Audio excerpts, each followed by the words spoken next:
میں بالکل without مینسنگ my word صدر صاحب کی اسپیچ کے جو کانٹینٹ تھا، ان کا جو ایشوز تھے ان کے، اس کے اوپر تھوڑی سی میں بات کروں، اور I will confine myself within the boundaries of Karachi اور پھر اس کے بعد نیشنل لیول پہ. سر، کراچی پاکستان کا ریونیو انجن ہے. پاکستان میں 2 سی پورٹس آپریشنل ہیں. پاکستان کی انسیپشن سے لے کر اب تک دونوں سی پورٹس کراچی میں ہیں. We are the gateway to the entire Pakistan and to the Central Asia and to Afghanistan. تیسرا ہم نے گوادر بنایا ہے، فلی آپریشنل نہیں ہے. ہم اس شہر سے 68% ریونیو کلیکٹ کر کے جمع کر کے پورے پاکستان کو دیتے ہیں. We are proud of it. ہم سندھ کا 95% ریونیو ہم کماتے ہیں، اس شہر سے کماتے ہیں. لیکن آج میں اس لیے بھی بہت زیادہ اس والی بات کو کرنا چاہتا ہوں کہ پریزیڈنٹ پاکستان جناب آصف علی زرداری صاحب نے جب بھی ان سے گفتگو کی گئی ہے، ابھی ہم نے پچھلے دنوں بھی ان سے ملاقات کی، ہم نے ان کو پازیٹو پایا ہے، ریسیپٹیو پایا ہے اور چیزوں کو صحیح کرنے والا پایا ہے. میں آج اپنی تھوڑی سی گزارشات اس حوالے سے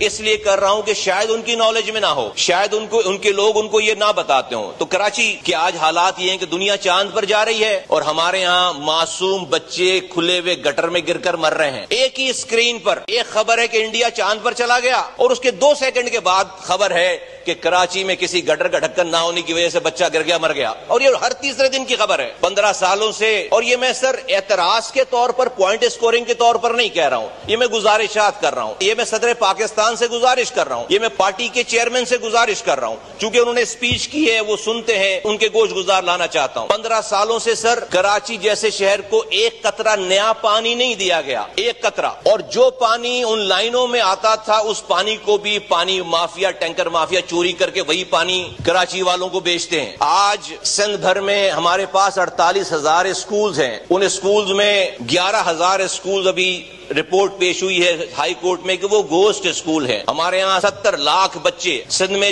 وہ ہیں جو کہ اسکول ہی نہیں جا رہے. پورے ملک میں 2,62,00,000 بچے اسکول نہیں جا رہے. سر، بات ہوتی ہے کراچی میں کوٹا سسٹم کی. ہمارے کولیگز نے بھی بات کی. کراچی کی جو پالیٹکس ہے، جس کا اکثر ہمیں تانا بھی دیا جاتا ہے، ابھی بھی بات کی گئی کہ ایک لسانی جماعت بنا دی گئی اور یا بن گئی، اور اس کی ایک 40 سالوں کی ایک ہسٹری ہے. سر، اس لسانی جماعت نے پاپولیرٹی کیسے حاصل کی؟ جب آپ کوٹا لگا کر جاب جو اپلیکیشنز ہیں، جو ریکوائرمنٹ ہے، اس میں جب آپ یہ لکھیں گے کہ کراچی حیدرآباد کے ڈومیسائل والے زحمت نہ کریں، اور جب آپ ایڈمیشن کے لیے جائیں گے تو آپ کا ایڈمیشن 75% پہ ایڈمیشن نہ ہو رہا ہو کراچی کے ڈومیسائل پر، اور کسی اور ڈومیسائل پہ 55% پہ ایڈمیشن ہو، تو یہ وہ محرومیاں تھیں جس کو کسی نے آواز دی اور ایک ریئیکشنری پارٹی بن گئی، اور اس کی 4 ڈیکیڈز کی ایک ہسٹری ہے. آج سر جن وجوہات کی بنا پر ایم کیو ایم بنی تھی 40 سال پہلے، آج وہ وجوہات ملٹی پلائی کر گئی ہیں، اس سے بھی بہت زیادہ ہیں. آج اس کوٹا سسٹم کا نظام یہ ہے کراچی میں کہ آج اس کوٹے پہ بھی 40% شہری کوٹا تھا، 60% دیہی کوٹا تھا.